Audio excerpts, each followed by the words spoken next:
Good afternoon, everyone. Welcome to UTA Visiting Artist Series. My name is Stephen Laptisapone from the Art and Art History Department at UT Arlington. We will have a live stream today of our visit with Michelle Rawlings, our visiting artist for the day.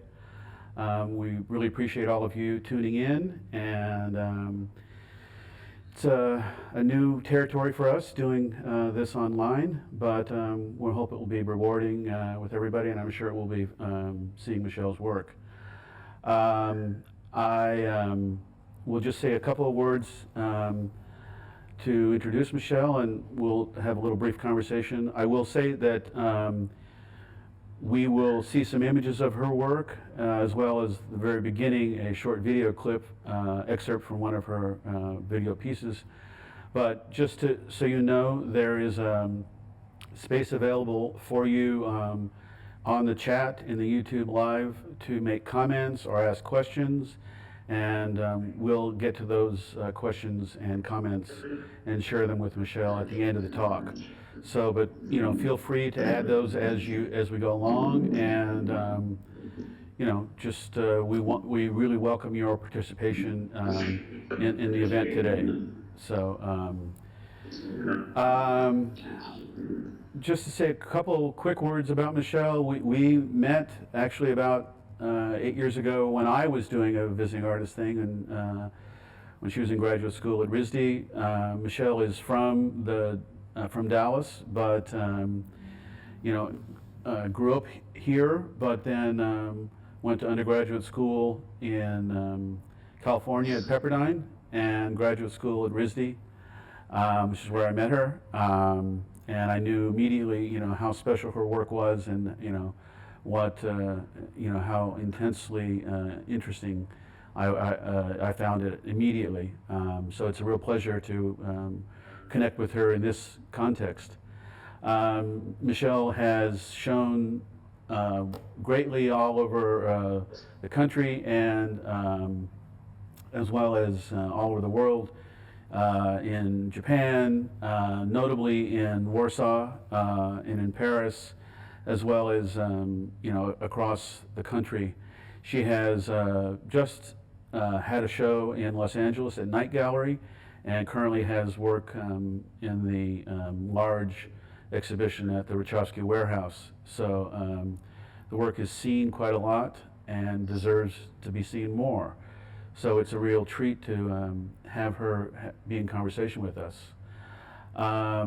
As I say, please do, as the images come up when she's sharing some of her work with us, please add some comments or questions if you have them, and we'll get to them. So it's an easy time to sort of take notes as you go along. We're really happy to have you here. I will ask Michelle to say a couple of brief words to introduce herself with some ideas, and then we will spend a few minutes seeing some examples of her work, and then she and I will have a brief conversation. So, Michelle, so good to see you. Why don't you just tell us a little bit about sort of anything you want as far as your little sort of biographical things you want to share with us, and maybe like how you ended up where you are currently, and where things are, as a brief introduction to for us to see some images, and we'll start there. Okay. Yeah, I think one of the trickiest things about being an artist is just figuring out how to situate yourself and where you work best and what you need around you to make your work and stuff. So it's been a long evolution for me. As you said, I grew up in Dallas, and I wanted to get far away from Texas for for undergrad, so I went out to California, and I sort of lived all over. I lived in the Northeast for a while and abroad, and so it's just been, I think, over my evolution since college, it's just been kind of moving around and also working on jobs, teaching a little bit, and going to residencies, going to graduate school, and just kind of adapting and figuring out like what the work is that I want to make, and then what I kind of need around it. I lived in New York briefly for about a year and a half, and didn't it wasn't quite the right fit for me. And so I moved home to Dallas for about 5 years, and then decided I needed a break from that as well. So I recently, like at the end of 2019, moved out here to New Mexico, to Santa Fe, where I'm living now.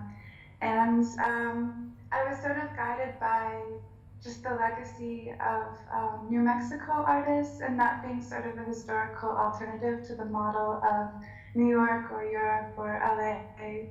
And I think it's part of sort of like a mystical spiritual path that artists have followed as well that sort of intrigued me. So I wanted to experience that for myself and see how that would affect my practice. And I'm somebody who needs a lot of time and space around me and a lot of solitude, so it's been a good fit. So that's where I am now. Yeah, I've only been to Santa Fe once, but I really liked it, and I certainly understand what you mean as far as the kind of just the isolation, or not, not even like enforced isolation that we're in now, but just the sort of feeling of being able to be in your headspace to create and things like that. So it makes sense that you're there. When I first heard you were going, it made sense to me. So that's good. That's good. I didn't mention that earlier.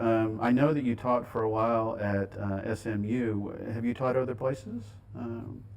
No, I did a little teaching when I was like at RISD in grad school, like Okay. as a TA, but that's it. I taught one time in Dallas for a junior high in a school in Pleasant Grove, a little Catholic school, and I did that for a year, and so that was cool. So I've had kind of a different experience, like teaching college and teaching grade school and Yeah, stuff. yeah, yeah.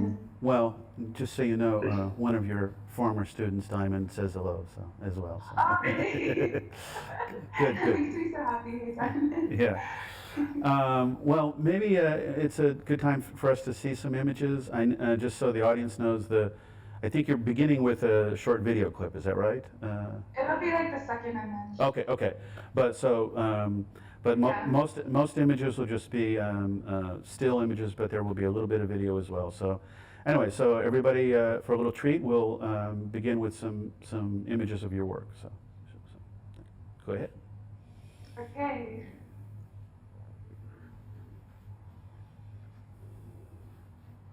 So I wanted to start with this piece. I made this in graduate school, and it was one of the first more mature art pieces I remember making, in the sense that it encapsulated a lot of my interests going forward. I took this sort of awkwardly cropped, scanned in PDF of my senior year yearbook page and sent it out to be made into a giant tapestry. I was thinking about the kinds of art we can get made now online, how we can get any object kind of customized or personalized. And then I was also thinking about the kinds of ubiquitous portraiture that we encounter in our day-to-day lives. The kind of portraiture that marks who we are in our local community, where we go to school, where we work, institutions or organizations that we're affiliated with. So it seemed to me as though the structure of this yearbook page was sort of like a map or an exploded view of the egoic self and the components of sort of the egoic self. And also I was thinking about the notion about the kind of like Lacanian symbolic self. So who we are in the world in terms of cultural signifiers or labels, things like what our name is, how we look, the kind of culture we belong to, who we socialize with, um, a kind of interests or hobbies we have. And there's a sense that those things become increasingly important to our identity and our concept of self as we get older. I remember feeling when I was around this age a deep conflict about sort of this external reality or this fact-based version of ourselves, and then personally my subjective sense of self and who I was and how I saw the world. And it seemed as though both of those things couldn't simultaneously be true at the same time. And so I was always thinking about like what is truth and how do we know what is true and what ultimately matters. Um, I was also thinking about just the sense of malleable identity we have when we're adolescents. The kind of ways that it can feel very like dark and nebulous and scary within our subjective self, and how it can feel comforting to reach out in the external world for an identity that feels kind of recognizable and more knowable. So I was actually looking at previous yearbook pages of young women who had gone to my high school, and I was literally pulling their quotes and kind of writing my blurb in the way they had written theirs. Um, and so in that way, to me, this seemed kind of like an unearthed performance, like an after the fact performance, or sort of like an unconscious art performance. And that's important to me because I feel like that's a big motivation in how I approach my work, is that there's sort of an unconscious performativity or a curiosity about kind of another way of thinking or another kinds of art that I want to understand. So yeah, as you said, I just wanted to show this short clip of this film I made for my thesis in graduate school. I wanted to kind of reflect on a lot of the experiences I had had as an artist thus far, and sort of a lot of thoughts and realizations I had come to, but they seemed sort of grandiose and a little bit intense, and so I thought it would be more interesting to conduct the interview as though I was kind of a European intellectual speaking in a foreign language. And I really love how when you're watching someone speak in a foreign language and watching the subtitles at the same time, the split that happens is sort of creates kind of a sensual effect, or almost sort of a suspense. Mm-hmm. Are you happy making art? Quelquefois, je suis incroyablement contente.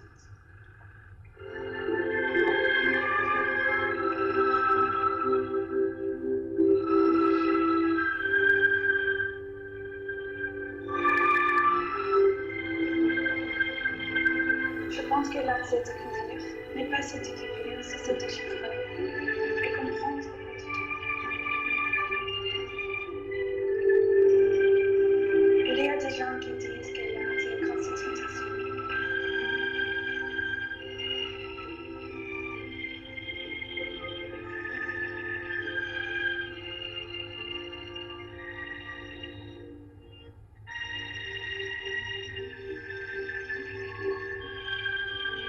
Je suis en train de chercher et toi aussi. Tout ce qu'on a découvert ensemble, et nous intéressera plus que jamais.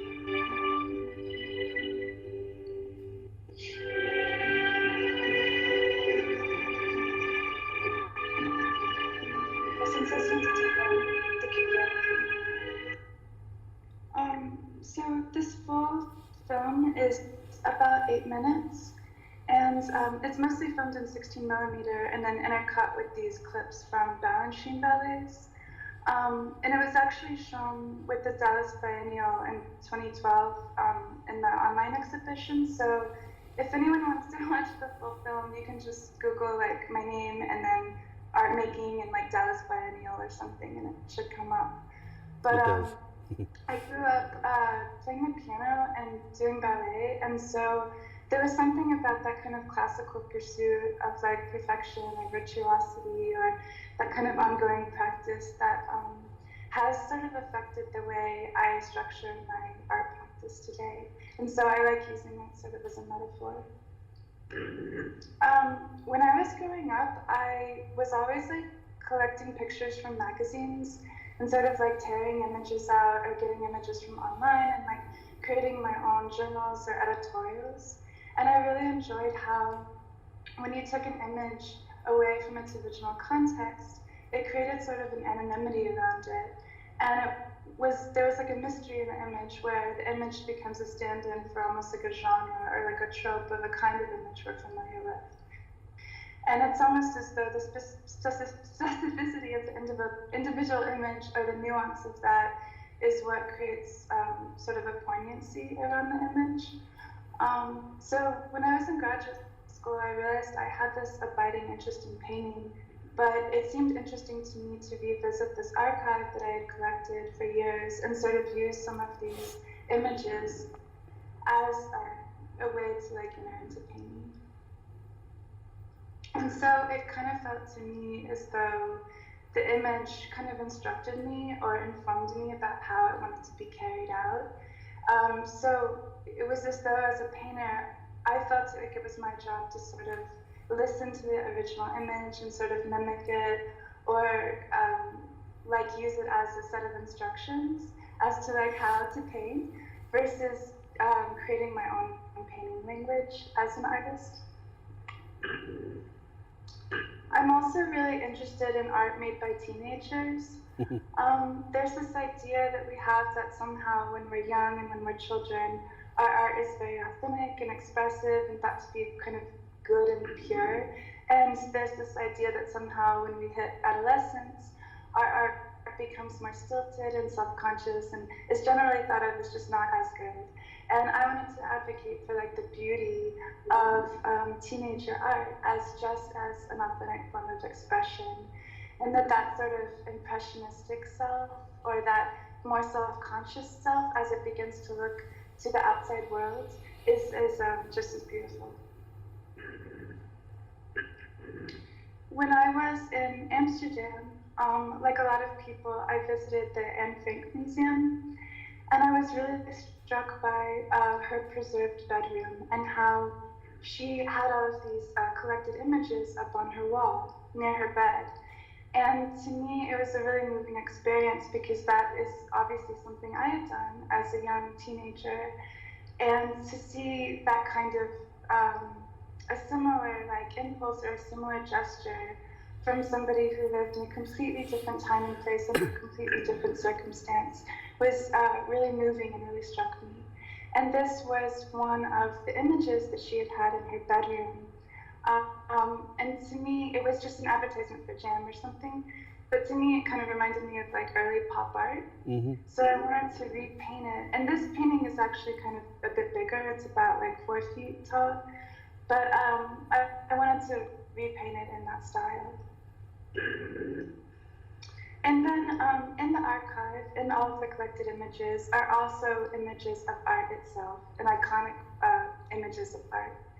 So this is sort of like from an Ellsworth Kelly, but I like how, again, when it's printed and it's taken out of context, it just becomes an example of a kind of art, not necessarily a specific piece of art. And then there's something about the rainbow that I find to be very poignant as well. It's a cultural symbol that kind of takes a lot of different forms and comes up in a lot of different places. Not only is it a prominent like socio-political symbol for us right now, but it's obviously very kind of like important to the history of art and to the history of visual culture. And then it's also fundamental to science and the natural world. And then we also see it pop up a lot in the classroom and early educational environments. So it's a part of like learning as well. And I think it's really interesting that there's this kind of crossover between the aesthetics of early educational learning environments and then kind of modern art and or once avant-garde art. And there's this idea that kind of these once avant-garde gestures almost become wholesome once they get absorbed by like design. Mm-hmm. This piece is a bit smaller. It's like actually like all of these individually painted cradled frames that have been hung together. And then at the same time, I was also just playing around with some more open-ended, ambiguous forms of abstraction. Abstraction that spoke to kind of the history of the 20th century and process and touch and color and materials and the fragility of those things. And then also playing with more contemporary languages around abstraction. And then this is just to show the relative size of some of these paintings. They're pretty small generally, just with a few exceptions. The Ellsworth Kelly one's like a lot bigger, but they tend to be the scale of the paintings tends to mimic what the original image sort of was or what it refers to. But again, I'm just sort of interested in these like kind of cultural icons that speak to like teenage identity or kind of modernist design tropes.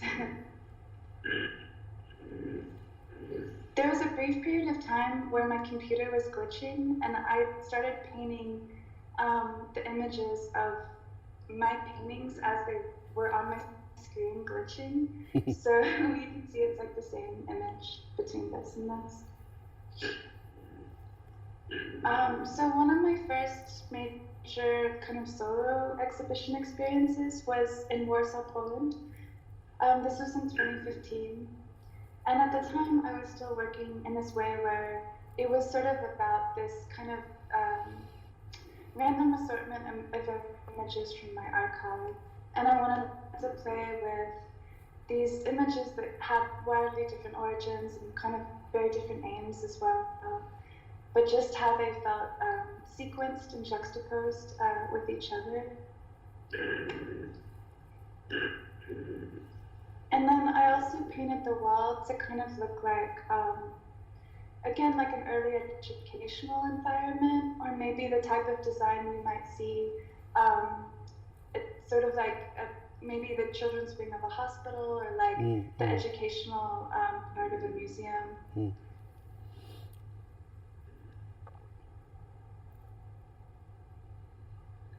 This is a digital collage I made to sort of mimic the way my journals had looked when I was younger.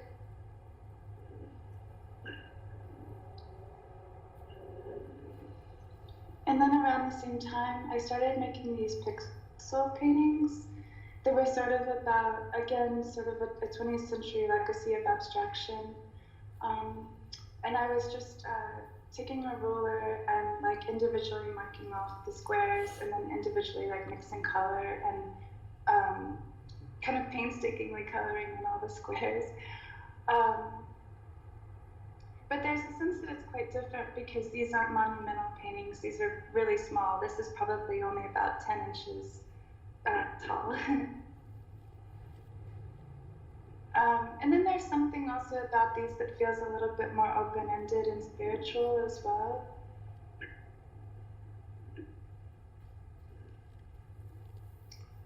In 2017, I did an exhibition at And Now in Dallas. There was an old space at the Cedars that it started out as, and I made the stall that was sort of meant to like look like it was me when I was like 7 or 8. And I got a wig online and I like cut the hair and I bought some clothes on Etsy. This is how it looked when you entered into the space.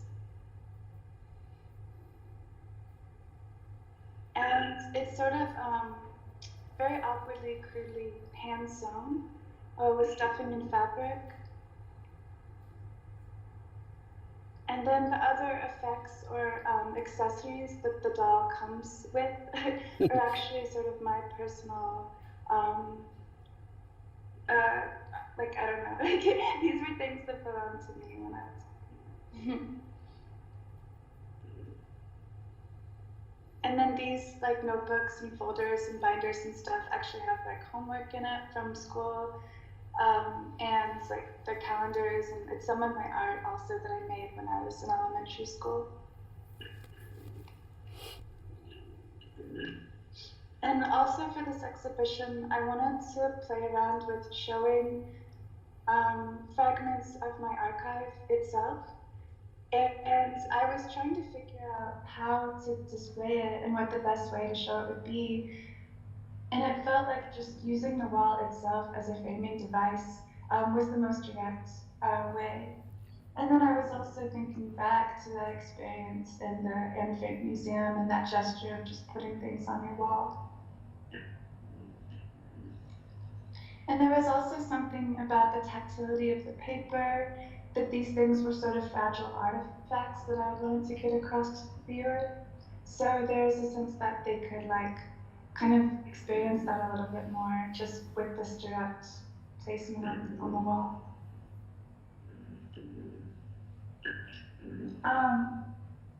So there's this drawing in the lower right-hand corner. I actually made when I was in elementary school and found later, and I don't remember why I drew it or what it was about. But it just says I will stay in my seat over and over again. And then there's a drawing on the lower left hand of this image that is actually made by Francisco Moreno, a Dallas artist who I went to school with. And it was like a gift he had given me. We would always like trade drawings and stuff. And then there's like bits of, just like ephemera and stickers and fabric, or like pages torn out of textbooks. And then also displayed are incredibly tiny markings that it's really hard to have it show up in an installation photograph, but there's things that are important to me that are just, very, very tiny gestures. And then I remember thinking back to like elementary school, and people would make these like paintings or drawings on bathroom stalls. It's like they were like weird scrawls or just scribbles or graffiti or something. And so I wanted to make a painting on the wall that looked a little bit like that. That same year, I did an exhibition at Shane Campbell Gallery in Chicago.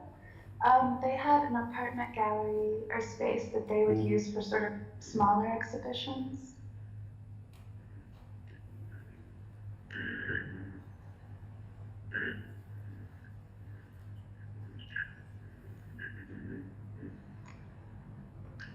This is a digital painting I made on Photoshop that I printed on silk. So also this idea of sort of kind of performing or channeling a familiar genre. And then this is actually it's a painting made with like enamel poured into a custom made frame.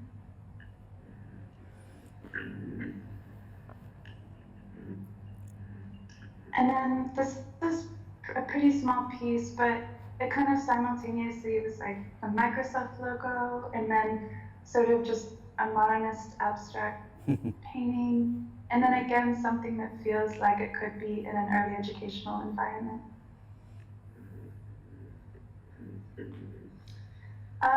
For my second exhibition at Raster, I was, again, this is in Poland.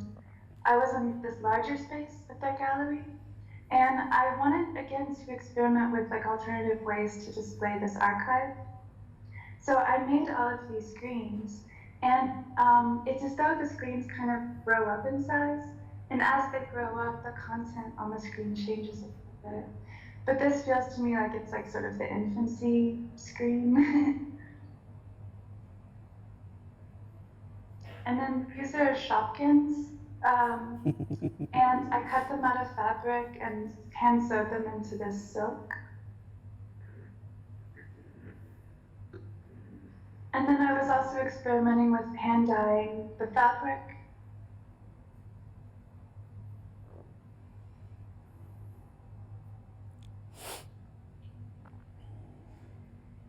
And then this is the largest one, and it's really colorful, but it's just almost impossible, again, for it to show up in images. But it's like painted again with the silk dye, and then it's like embroidered.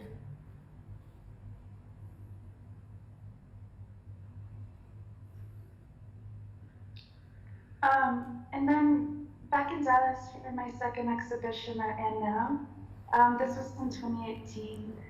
I wanted to scale up some of the images that I was interested in and see what it would be like to really focus in on one image and spend a lot of time with it. This is from like a tarot card, and to me it kind of feels like it could be a stained glass window. There's something about these images and like sort of the awkward way they're illustrated that I find really moving. There's sort of this attempt to reach this sort of ineffable esoteric wisdom, but there's also simultaneously sort of like a banality or something to these cards.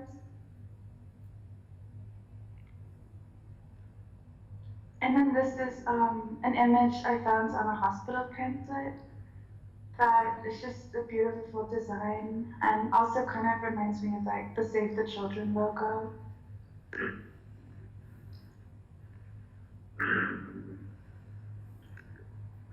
And here, I guess I'll say that I also purposefully, the canvas was kind of stained and dirty and also not totally stretched.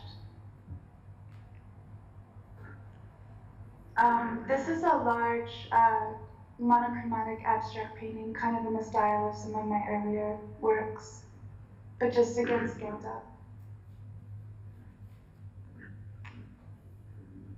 And then this was an advertisement I'd found in a magazine where I think the conceit was to blur these images of women that are supposed to be sort of on the street shots of female celebrities.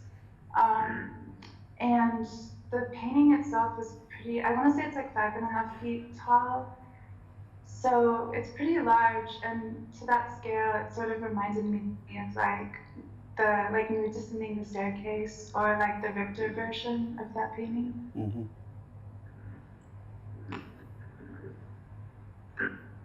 And then in 2019, I started, as someone who was always looking at magazines when I was young and collecting images, I was really interested a lot in fashion as well, just because you find some of the most interesting images that way.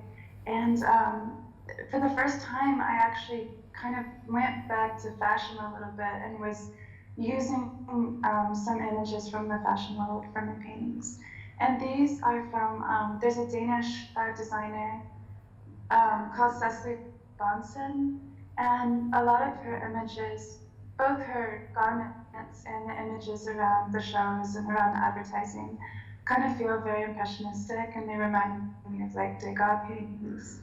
So I thought it would be interesting to kind of channel that impulse and paint in that way, and like, what would those types of subjects look like in contemporary art? I was also thinking about like Bert Morisot paintings of women like dressed up to go to the opera, Mm-hmm. and how it's interesting the way we look at impressionist subjects now is that it feels very aristocratic or something. And so it felt like this was sort of a contemporary image of like this aristocratic kind of experience. And then around the paintings were again like bits of ephemera and little touches of this installation on the wall. These were very, very small objects.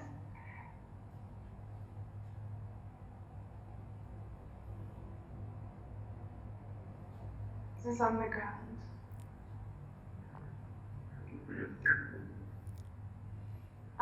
And then I did a presentation for Frieze New York last May that ended up being a digital presentation due to COVID. But I wanted to continue with that series from that same sort of grouping of images.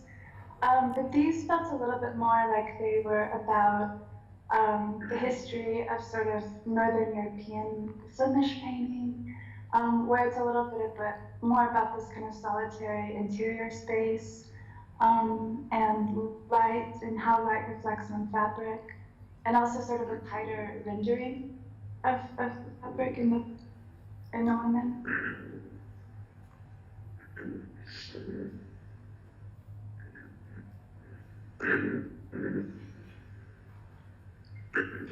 And then, as Stephen mentioned, I'm part of an exhibition that's on view right now in Dallas at the Warehouse called Psychic Wounds, and it's curated by Gavin Delahunty. So for that exhibition, I recreated sort of a similar mural as what I had done at Now in 2017.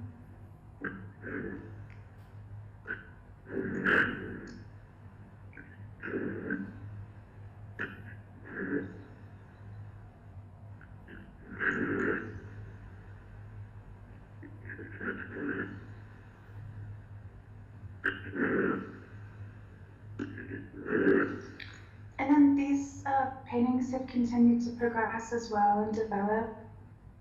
This one's a bit bigger than the original ones I showed you. It's about like maybe 2 or 2.5 feet tall.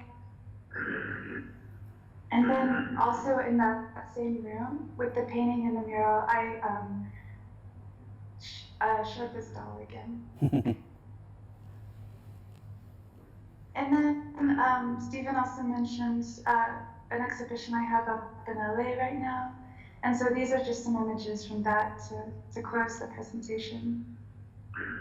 So again, looking a little bit to the world of fashion, trying to play with what I feel like I can get away with in that regard, without feeling too obvious, I guess. I was looking at some images from a recent Chanel fashion show. So the women or the models were like at the Grand Palais in Paris, and around the models was like kind of an artificial garden.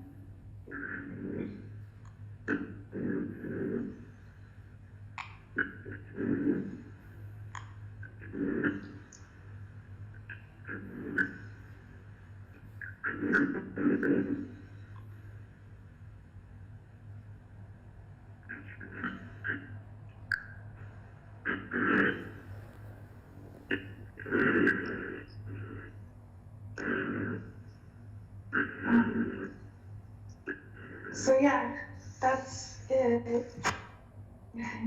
Great. I see if I can. Okay. Wonderful. Well, It's a thank you. great survey of the work.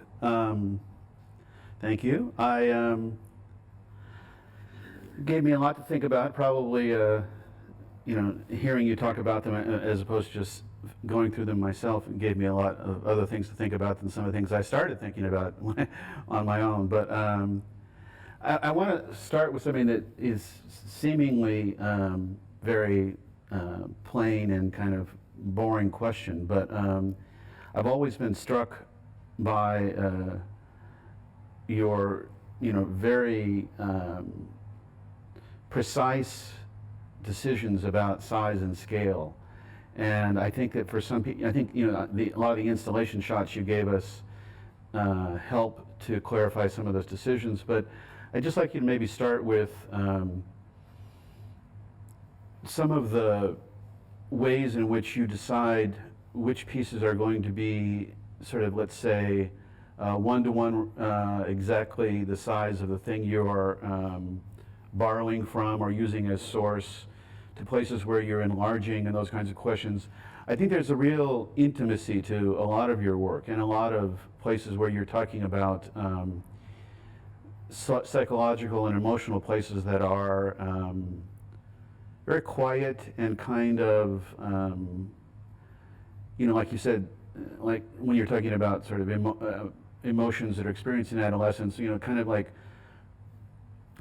not sort of the big moment, but sort of the behind the thing. And I think a lot of times for me, as I've known your work over the years, pardon me, that I think sometimes some of the decisions you've made about where you place some of these objects, how big they are, how they relate proportionally to the rooms, all speak to a kind of empathy and a kind of intimacy in the space. And I just wondered if you had any thoughts about things like that. So. When you were talking about the decisions about size, it's interesting because what I realized is that it's not so much that, sometimes it's not so much that the original image that I'm borrowing from dictates the size, but what the image is supposed to refer to almost in history. So there's a sense that like Pearl Vision advertisement, again, it felt to me like it could be like a giant Richter painting. Yeah. And that these, images from like a Chanel fashion show feel more like noirs or something, and so they need to be smaller. So I think that's a big part of the decisions, is like, what is the nature of these images if they were to be painting, if they were to be recycled back into painting, what size would that painting be or something? Yeah. But yeah, I think it's more rare for me to make a large object. I tend to be pretty sensitive to like paintings feel to me like they're very oppressive in a way. Like I don't actually personally live with a lot of art. So I'm very sensitive to like these things as objects in space, and so um, yeah, and I guess I'm personally intrigued sometimes by the power of smaller images also in a space. Some of my favorite artists tend to work maybe on a smaller scale. Um, I also feel like the way we're living now is just different. We're all living a little bit more of I don't know, lives where we're moving more and maybe we're living in smaller spaces, at least if you live in like a large city or something like that. And so I'm sensitive to like those types of needs or something. And I just also feel like we've been through an era of art where things were so scaled up so massively and so gargantuan, and that like art spaces were made for that for a while. But I don't feel like that's as interesting anymore or as much of a territory that needs to be explored. And yeah. Yeah, no, I mean, I think there's a way in which I feel like you are, you're talking about like some things being almost scaled to a point where they're sort of bullying or oppressive, and they're sort of, like in your face kind of way that a lot of large works of art are and have been for a long time in this sort of like mega market world of these big giant things. And I think there's a way in which the size and scale and intimacy of what you're doing is almost speaking for both with a voice that is with a quiet voice, but also with a voice that is for speaking for somebody who maybe can't have their voice heard. So that's why I don't know, there's just, as I've seen your work over the years, there's something about the size and scale of things that has, like I say, this intimacy that seems to be very much about the kind of way in which you are saying something about a scale of power as well. So. Totally, and it's not about, again, it's not about trying to overwhelm the viewer. It's about a personal absorption or like interiority, or like a way of using appropriation and as a more like trying to understand one's own subjectivity or something like that. And so as being something that's more about an interiority versus like, I don't know, this overt intense form of expression or something, it just makes sense that they're kind of smaller and more intimate. It's almost as though the motivation of the paintings is different.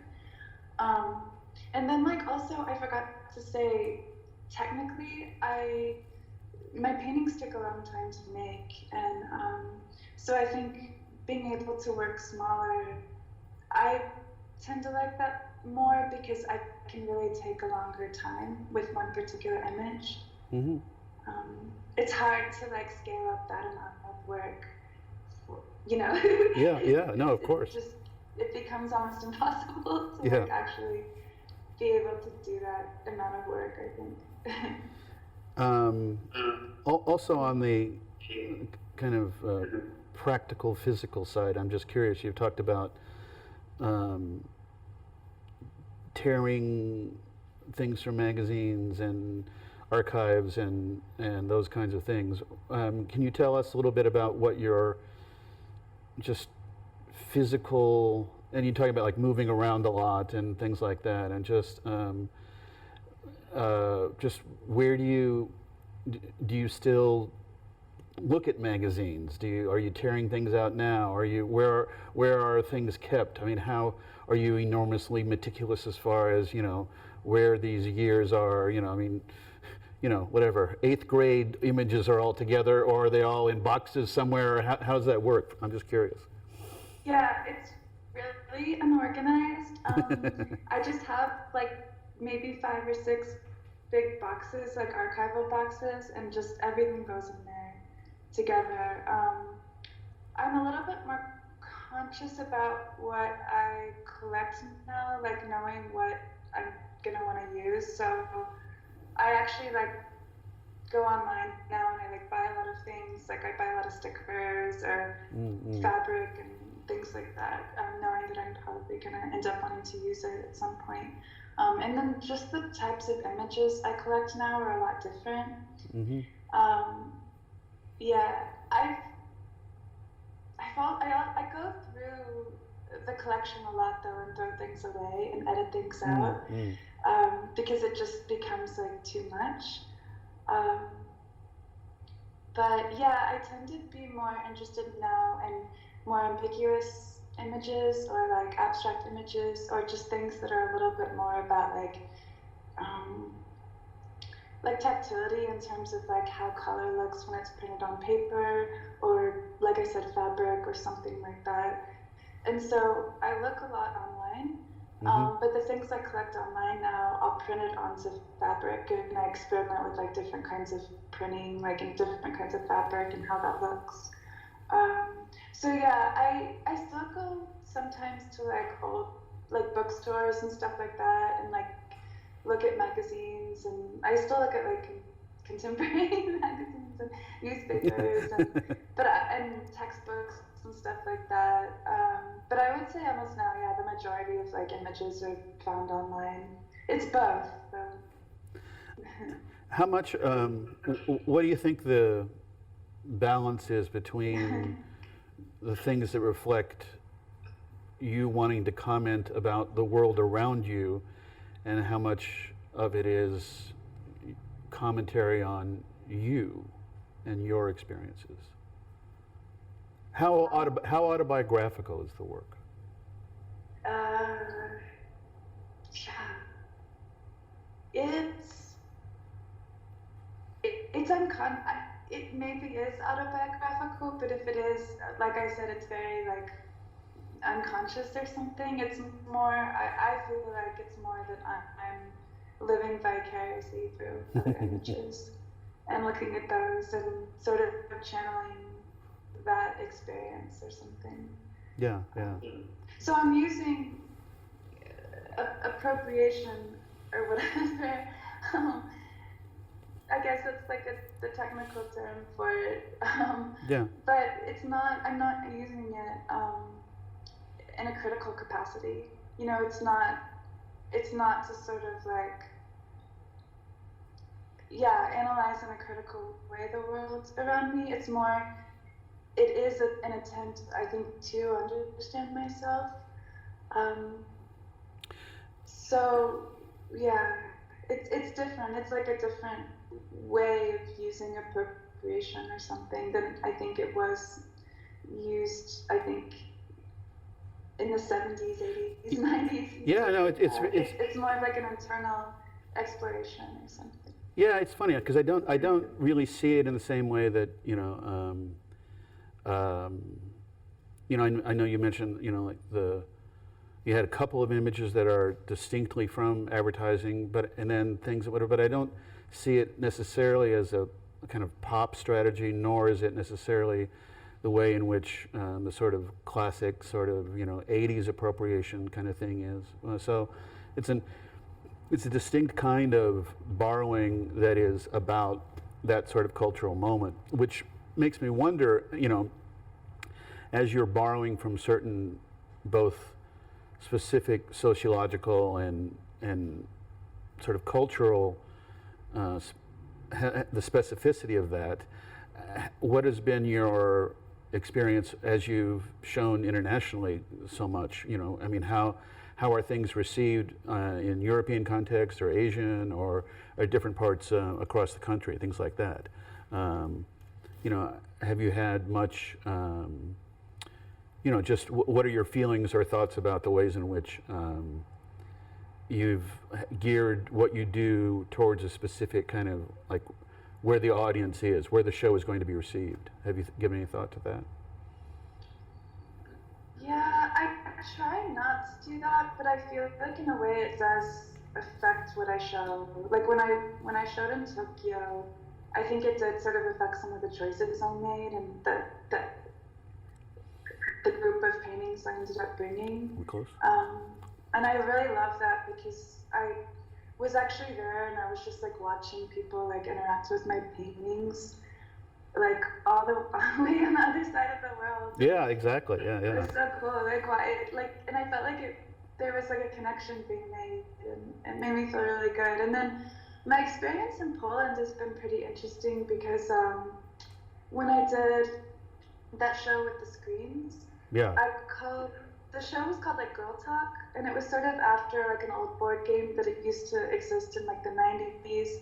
And then there's also like a musician, like a DJ called Girl Talk that I really Yeah, like. exactly. Yeah, yeah, yeah. Yeah, I right, think right. because of that, the show seemed to sort of have like a feminist like slant or something, and that was interesting too because of just the political climate in Poland. I don't think that would really be a topic of discussion as much in the U.S., but in Poland, like it made a big impact on some women that came to see it, and they wanted to talk about um, ideas around the work in a different way, and so that was really interesting and really like rewarding. Yeah, yeah. No, that makes sense. That makes sense. Well, we want to hear, what's coming next and things like that. I'm sure some people will ask about that as well. And we will put on, I mean, it's easy to find you, I know, on the internet, et cetera, but we'll also post some things in the YouTube as well, ways in which people can do some more research on your work.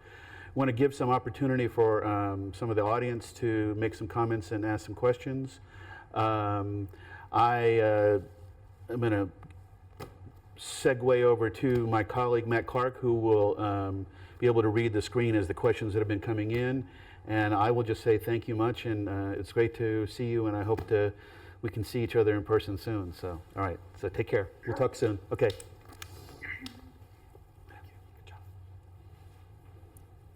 Michelle, Hi. thank you so much for sharing your art with us today. We've had a lot of response and some good questions, but I'm kind of changing directions where Stephen took you, because I'm interested in where you started and how you started. And did you have any defining moments when you were young that, hey, I woke up and I want to be an artist, or anything like that? What were you thinking when you were young? So I decided to be, or I kind of became conscious of like a desire to be an artist like in college. So it felt like it was like more a later kind of, when I was in high school, I was more interested in sort of like drama and performance and like music and stuff like that. And so I was a little lost. And when I was in college, I had a philosophy professor who was like, I really feel like you are an abstract thinker, but you're not an academic, you're not like a discursive thinker. And he was like, have you ever thought about making art? Like, I feel like you think like an artist. And I didn't take that as any offense. I recognized the truth in it. And I told him like, I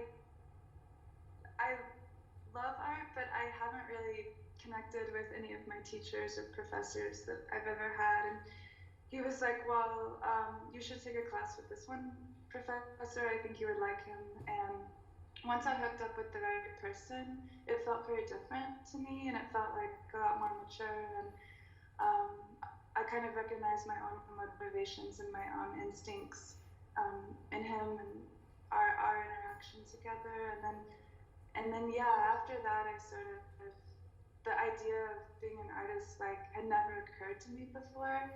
And once it did occur to me, I realized that was like what I wanted to do. Well, what a nice gift that you found a professor that could kind of give you some guidance or direction. I think we all need those kind of people in our lives, and the importance of finding mentors is so big. Yeah. What are some other things that you did when you started out? So you found out, okay, this is the direction I want to go in. What were some breakthroughs or opportunities that happened, and how did those come about early on in your creative career?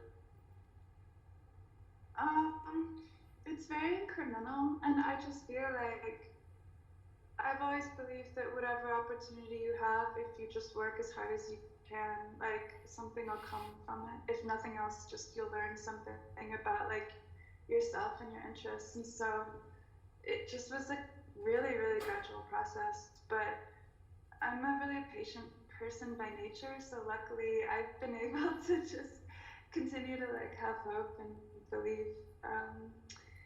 And I think what's interesting too is that once you get into the right art community, things happen very organically.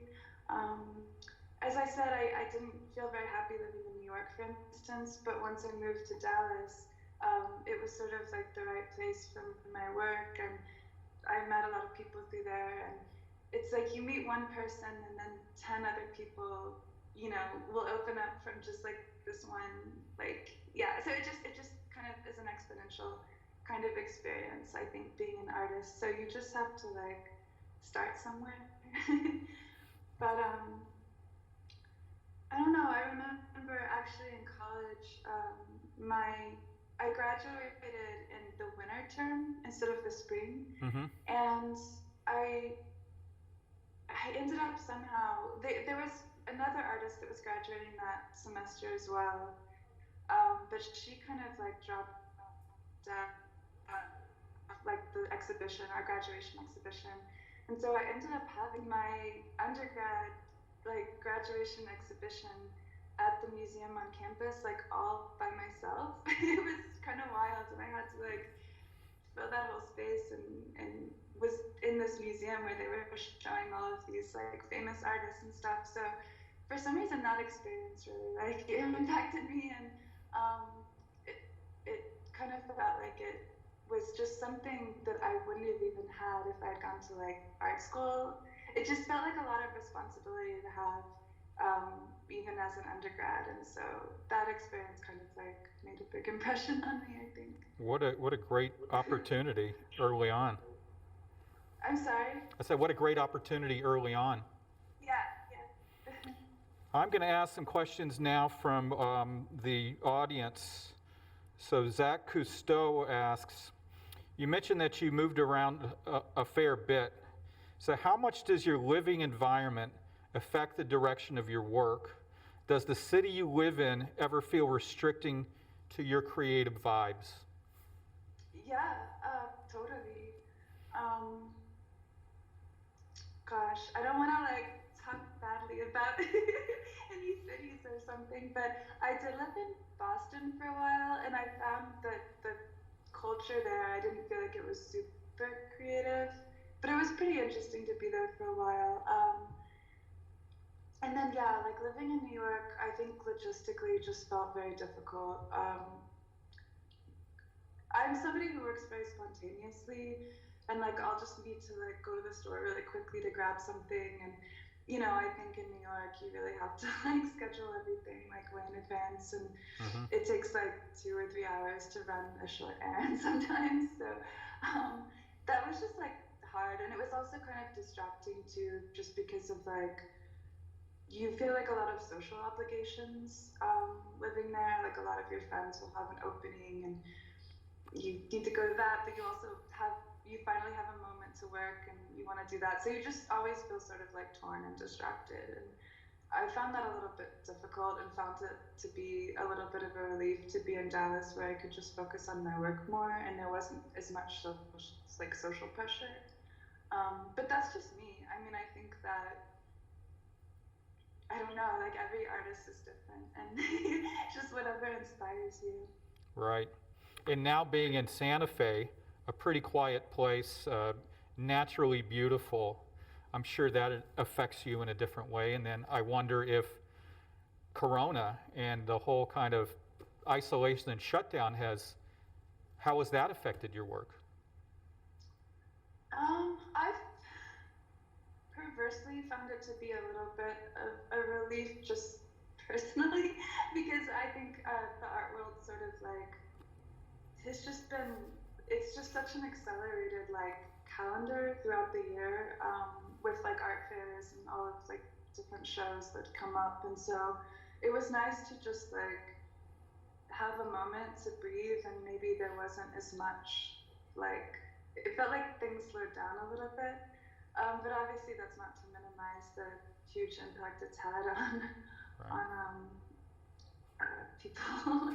I mean, but I personally, it felt kind of nice to just be able to like take a break from, I think, just the pace of things. Sure, So- sure, absolutely. Really Jazzy Bell wants to know, how do you choose what medium you use for each work?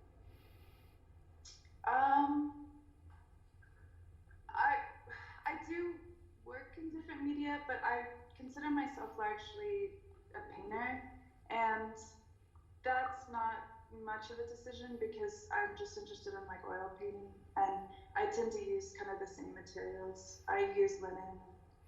What's your favorite brand of paint? What oil paint do you use? I use Old Holland. Old Holland, okay. So, Good. yeah. Good brand.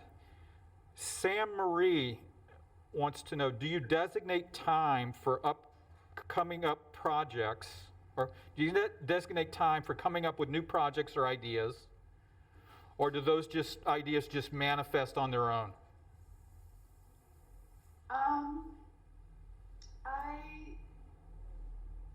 I think Stephen was saying, it depends on the context in the show, and I think different opportunities will sort of like, I'll respond to that differently. So I think it's more that first it's sort of like an opportunity that comes up, and I tend to make work for a specific context or venue or opportunity. Mm-hmm. But I also tend to do a lot of research before I start painting. So I do like look through my personal collected images, or I'm online a lot looking at images. So there is a long process of like making decisions before I start like painting, if that answers the question. Sure. Ellie would like to know, she asked, what made you decide to make screens? I'm very interested with how delicate and simplistic and well crafted they are. Could you talk more about the material you use and how you felt about that direction that you went in? Yeah, well, thank you, first of all. I really appreciate that they come across that way.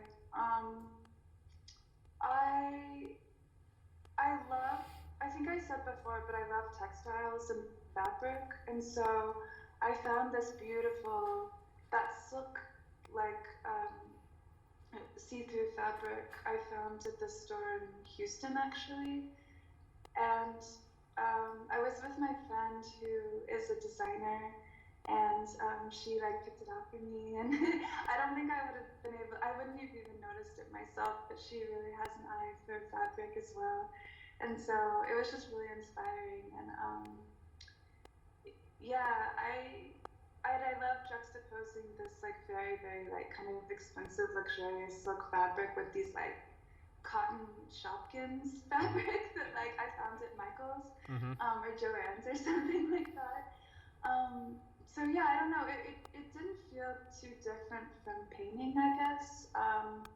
It felt like it was just a process of sort of formal decisions. Yeah. Great.